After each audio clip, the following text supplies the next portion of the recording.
Alright, so I am going to finish this out on video. I went and took a nap, took a long nap, and I feel much better. I think I lost a bunch of sleep lately or something. I was feeling very frustrated during the first part of this.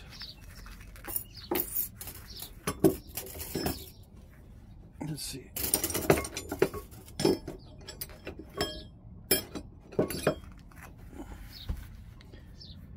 Alright, this is aluminum rod. The only thing I'm going to do here is work on the symmetry down here because it's off, and then I'll finish the sharpening of the dull areas, and that's it. This will just be a short video, hopefully.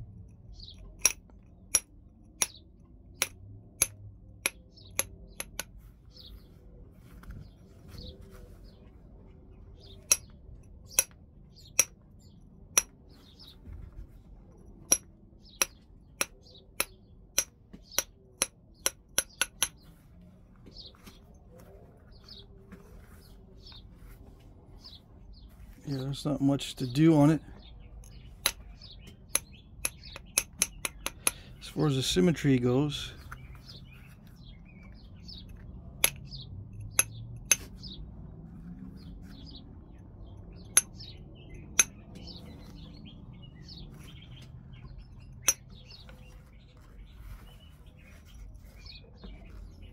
I'm wondering if I should do all the sharpening with the percussion rod. Maybe not.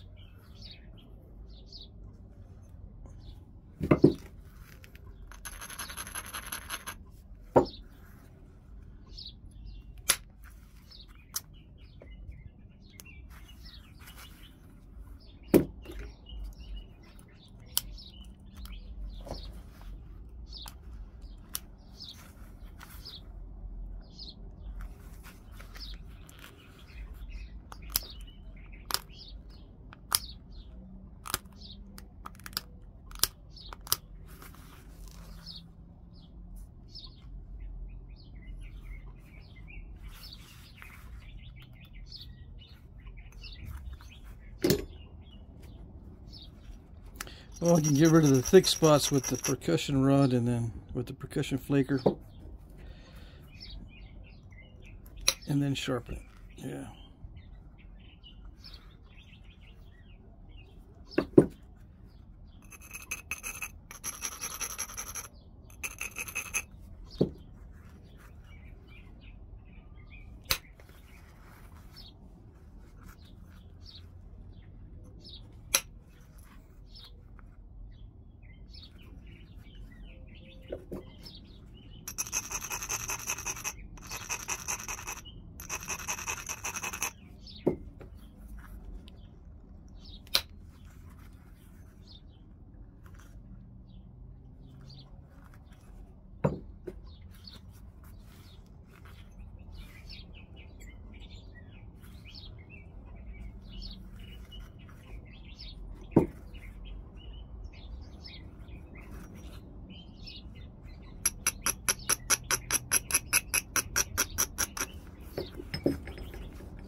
You can hear the birds in the background, right?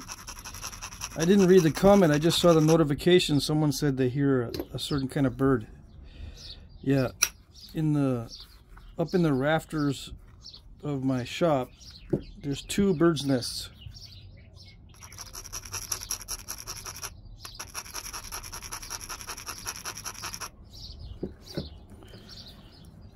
Yep. I don't even notice them anymore.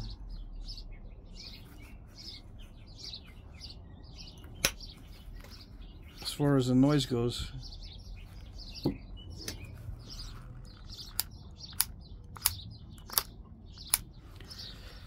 I'm getting these little fingernail step fractures. Yeah.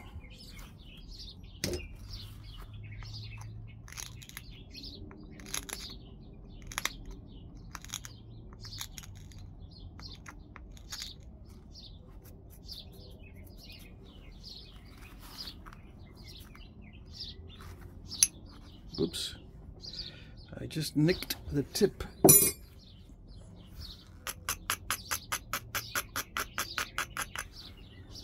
I guess I still have not recovered from my nap yet.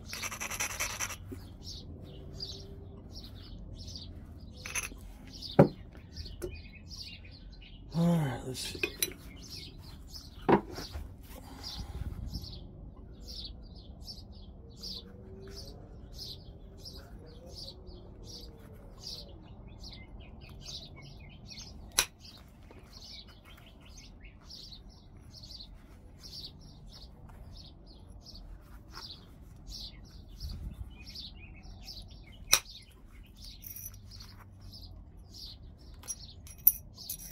Very nice.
Nice little flakes. So yeah, this is not as frustrating as the first part, for sure. I probably should not have gone, what is it, an hour and 40 minutes on the first one? I should have stopped after an hour. But I wanted to finish it up, so that's what I get. I am satisfied with the size, even though I lost quite a bit.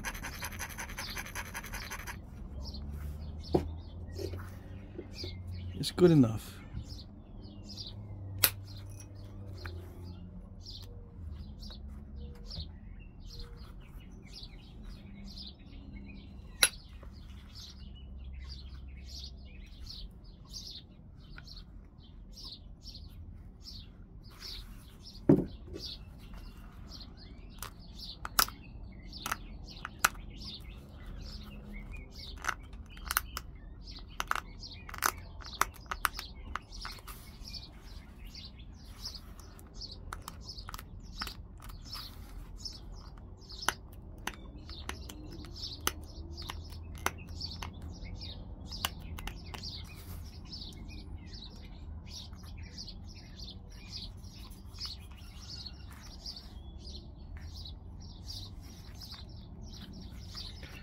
Alright, so is there any other spot on here I could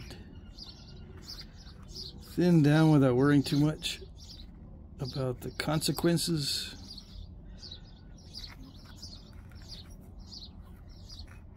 Yeah, I thought about thinning that down, but it's already pretty thin in that area. If I thin it more, I'll install a curve. I probably could thin this down on this side. This area a little bit right there. I'm not sure how many of you like seeing these final stages. I noticed that a lot of you guys will look at the first stages more than you look at the final stages.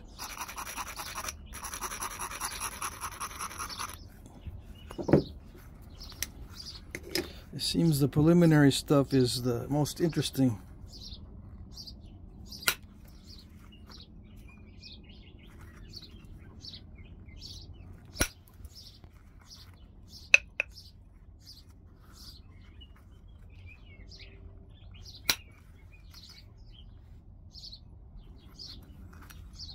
It appears to be so, yes.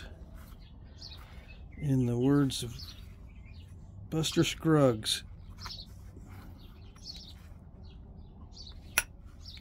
The Ballad of Buster Scruggs. You guys have all seen that movie, right? First half of the movie is the best part. I didn't like the second half that much. Well, when Buster died, I didn't like it. After that.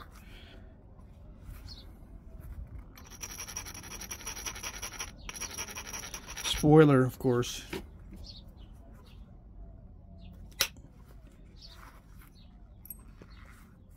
I won't say how he kicked the bucket.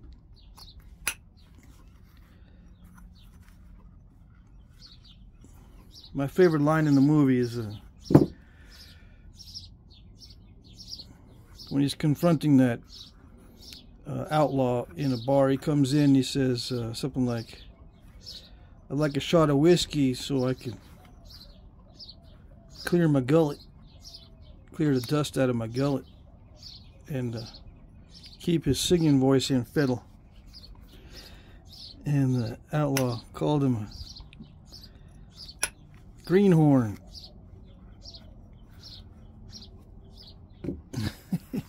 But before that, I think, or no, he called him that before. Yeah, I called Buster a greenhorn. He says, "You are no better a judge of a character of a human being than you are a specimen of one." That was my favorite line in the whole movie, and probably a line that I would love to use on somebody someday. You are no better a judge of the character of a human being than you are a specimen of one. That is so funny.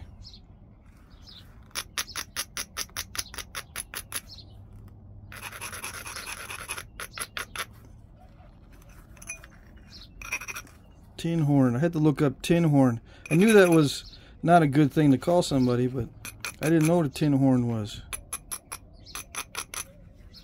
We don't drink with no tin horn. And yeah, someone who fakes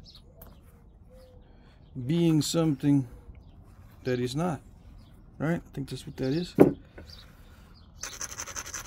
A pretentious person.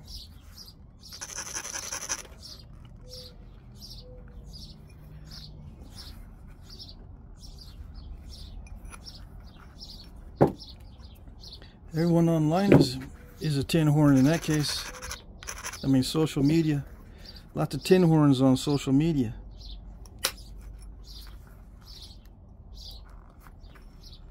That's a land of tin horns. Yeah.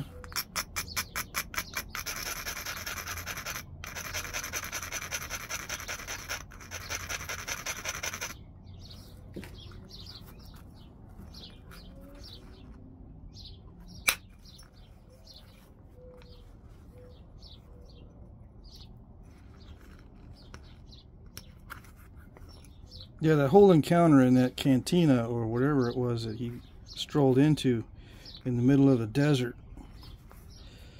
That whole scene was funny as heck.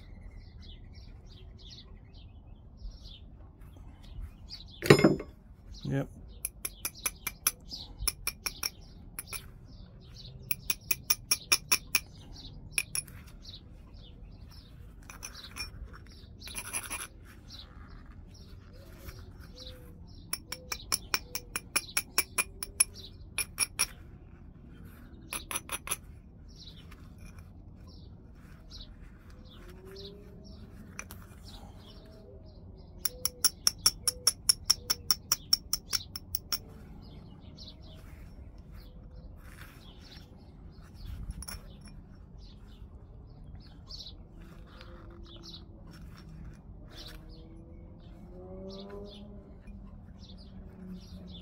So does having a shot of whiskey clear out your gullet and keep your singing voice in fiddle?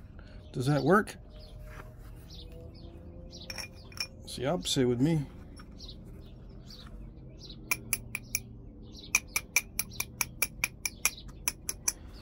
Gives me a lot of phlegm and makes me not want to sing anything. I'm not much of a drinker.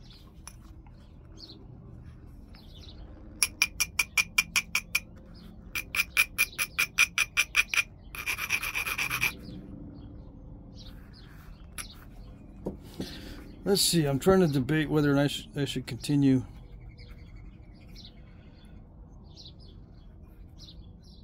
I'm not trying to debate. I'm debating whether I should try and continue or not. This is so easily flaked that now that I'm not feeling like I'm extremely tired, it's more enjoyable to just sit here and tweak it.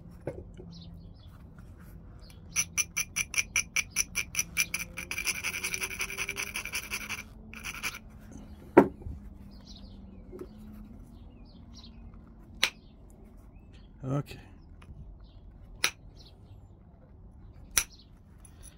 Maybe I expected maybe I expected too much. No, that worked out okay.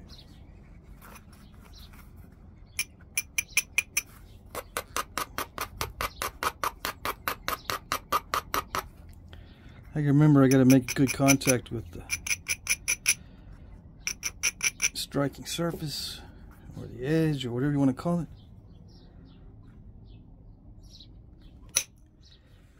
To get me a good thinning flake. That's much better.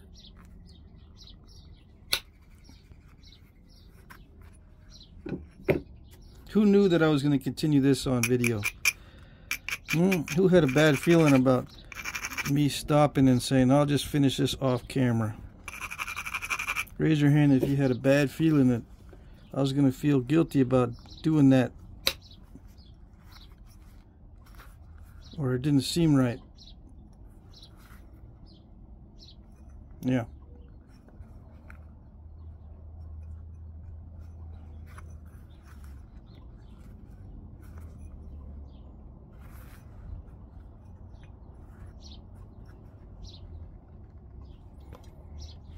Trying to get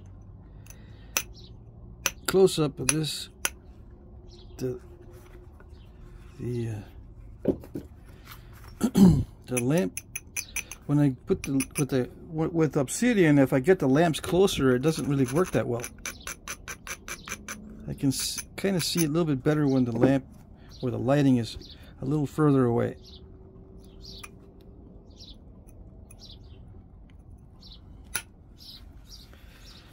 Yeah, I can do those flake removals actually a lot better if I take my time with indirect percussion than I can if I sit there and set up a pressure flake. Yeah, pressure flake pressure area or a platform for a pressure flake. If I do it with indirect percussion, just very, very carefully, I can get some good results.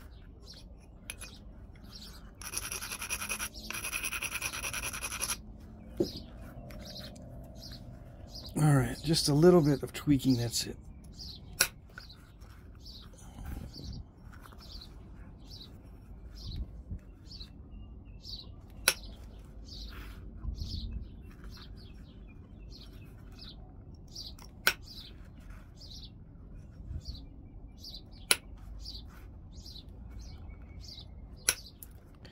The tip of this striker or this flaker is rounded, so maybe this will respond better to a rounded pressure flaker.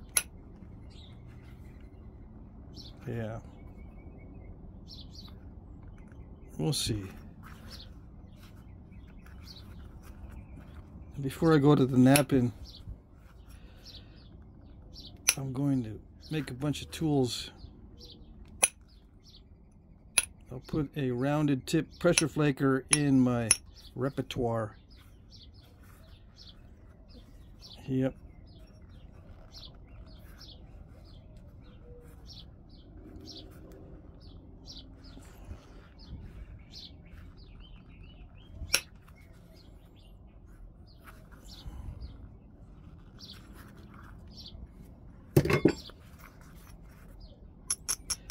So yeah, I'm doing a lot of the edge work that I would normally do with the pressure flaker with the percussion tool. I'm doing a lot of this edge work with percussion. It seems to like it.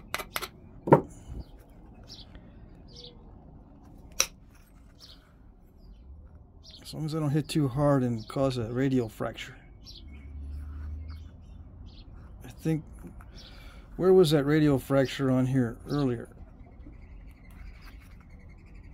It was on this side somewhere, I think. Right there. It looks okay now.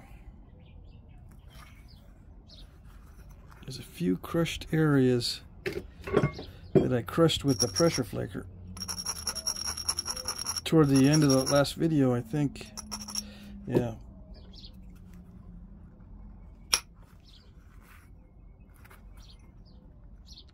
Yeah, you can cause incipient cracks with the pressure flaker.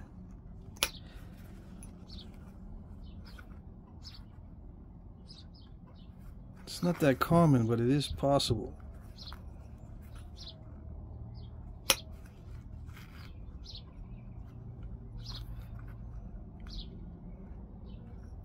This stuff is so delicate. But it's not that weak. You know what I'm saying? You can hit on it and it doesn't, it's not like snap in half chirp. It is very delicate, but it's kind of predictably delicate.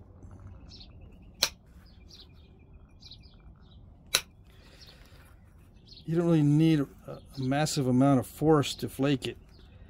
The force of flaking is what causes it to snap in half with the snap in half type chirps. The force of flaking overpowers the strength of the material as far as bending or flexibility goes. The material has plenty of strength as far as hardness with these chirps that snap in half. So it's hard to get a flake to come off or to initiate.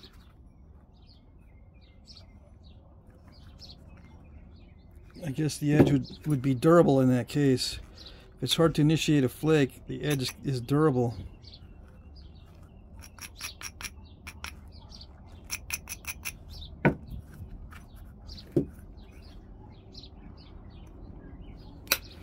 But if it's too durable, then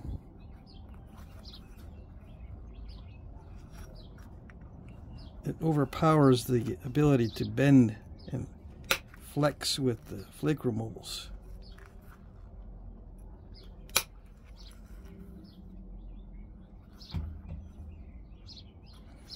Yeah, installed one little error right there.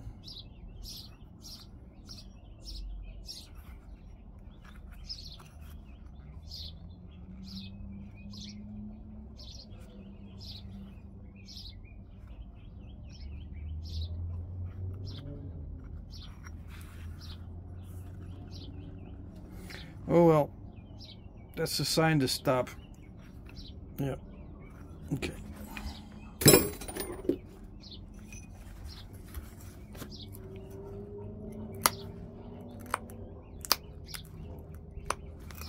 So wherever I see a little crushed area or something like that,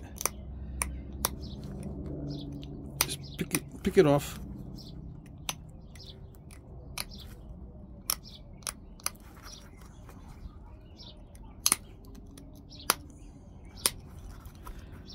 There's a lot of crushing area, a lot of crushing going on in this area.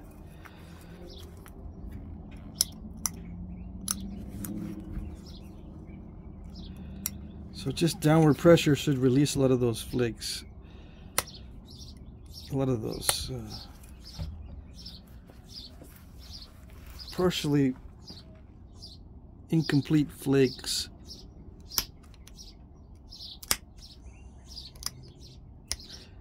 I should say partial or incomplete flakes.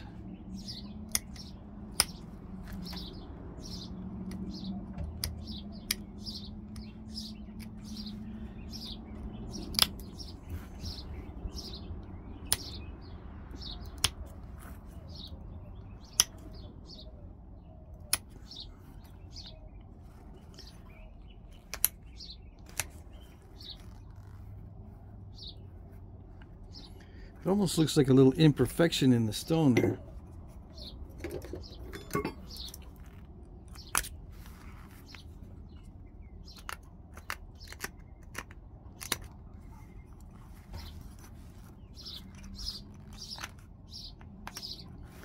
I say stone, but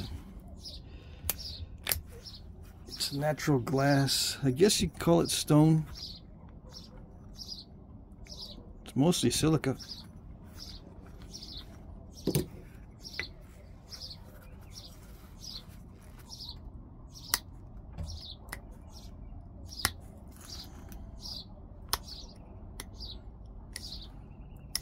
I got a piece of slab glass that someone sent me that I was going to nap instead of this,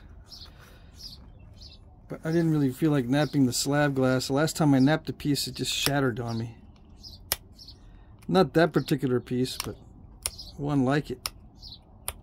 There's a lot of industrial sites in the US that have slag glass just sitting there on the surface as waste from the industrial process, whatever it was.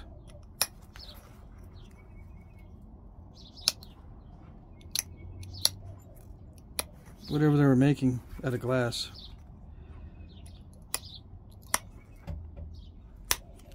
Free for the taking. Free napping material is always best. But the slab glass is not all that fun. In my experience, limited as it is with slab glass. Let's see if I can find it. Alright, yeah, I got it within reach. See, I got this piece here. Let's hold on. Hold on a second while I see if this is the shattery type. It's got some imperfections in it. Let's see.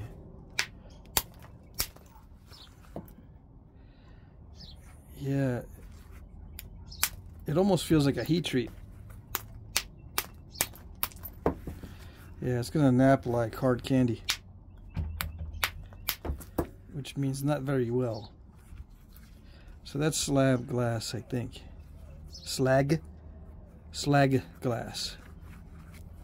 I said slab, but no, I think it's slag. S-L-A-G.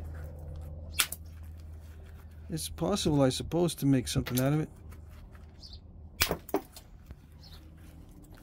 Just get a flake like this and then chip it all the way around for a little arrowhead.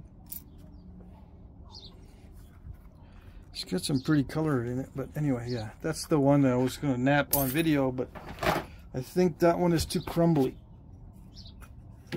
So I said, no, let's do a slab. Instead of slag, we'll do slab. And luckily it turned out okay. Yeah.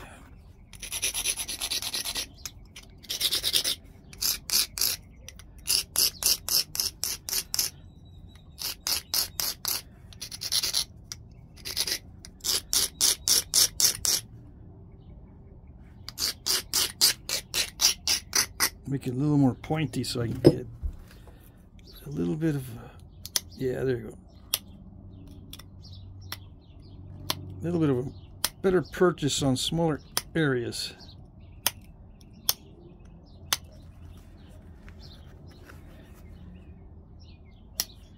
I think I ground down this whole edge, right, earlier. So I see a lot of dullness.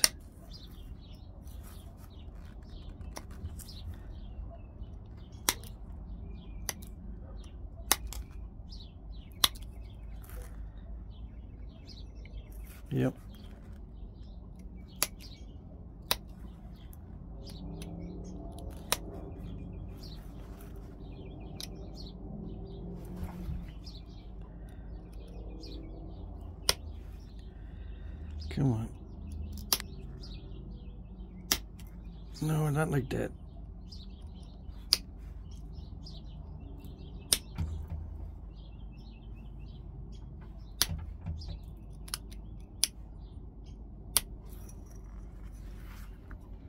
See, if I don't watch it, I lose the symmetry. But it looks dull right there. I'm just going to leave it kind of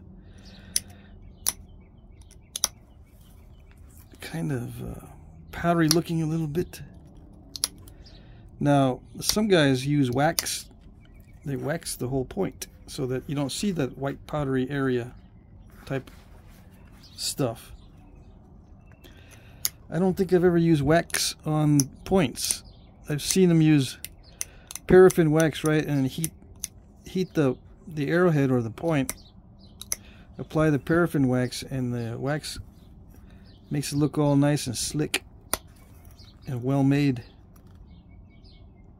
It covers up all the little minor imperfections, smooths them over, and gets rid of that white powdery look. But I've never done it at first because I didn't want to spend the money on the little torch and the, you know, and get the wax and all that. Oh, the wax is no big deal. It's just a little candle. And I could use the torch on my cigars probably.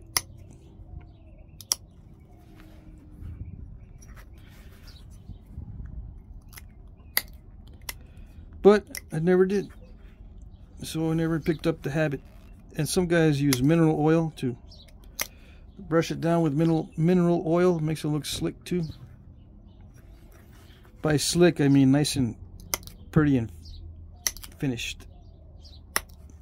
Not slippery.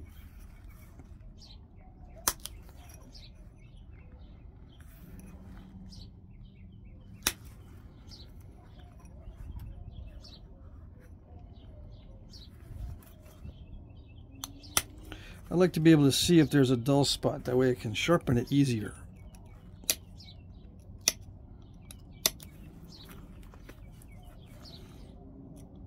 If I'm having a hard time seeing where it's dull, I have to touch it or test it. I'd rather be able to just see it.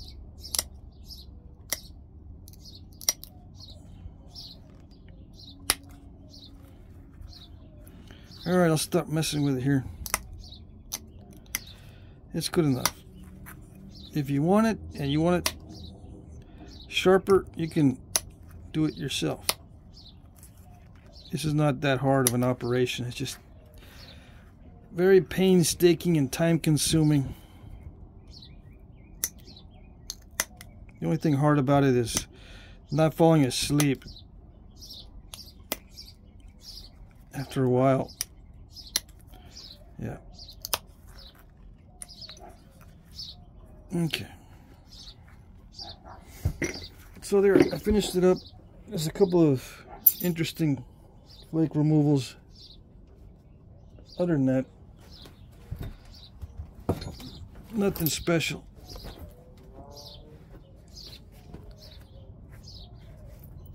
I had to pamper it. I lost a little tiny bit off the tip. Alright, let's zoom out again. Alright. What is it? 5 3/8 by 2 1/8. Alright, let's go with millimeters. 55. It was like 58 or something like that, right? It's 55. And let's see what it is. Get a ratio. Where's the thickest part? Right there. It's like 7. Almost 8:1. So I maintained the thinness. There's a few spots where I could take some more flakes to kind of clean that a little bit, but no, that's it.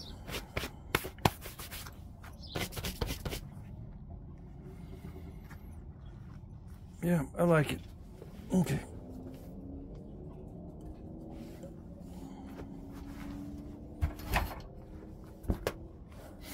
All right. So I'll put the finished. Oh, I don't know. Maybe I won't put the finished point in the thumbnail. We'll see.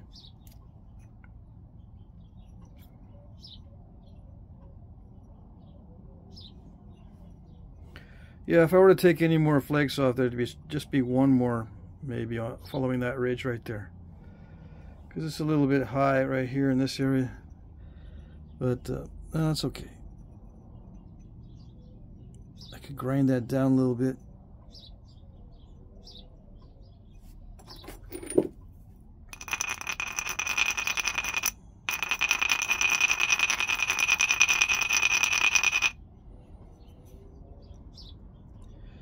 Kind of sticking out the top pretty sharp. Yeah, it was sharp right there. Now it's okay. All right. Alrighty.